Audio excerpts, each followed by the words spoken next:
Sabi nila, pag binato ka daw ng bato, batuhin mo daw ng tinapay. Dahil masama daw ang gumante kapag ikaw ay inaapi. Naniniwala ka ba doon? Ako minsan, di ko alam kung tama ba yung kasabihang yun. Dahil kung hayaan mo ang isang tao na api-apihin ka, para ka nang walang respeto sa sarili mo.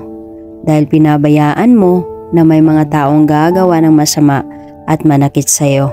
Siyempre, kung mahal mo ang sarili mo, hindi mo hahayaang gawin yan ng ibang tao sa'yo. Dahil naniniwala ako na walang mang-aapi kung walang magpapaapi. At responsibilidad mo na ipagtanggol ang sarili mo sa kahit sino mang mang-aapi sa'yo.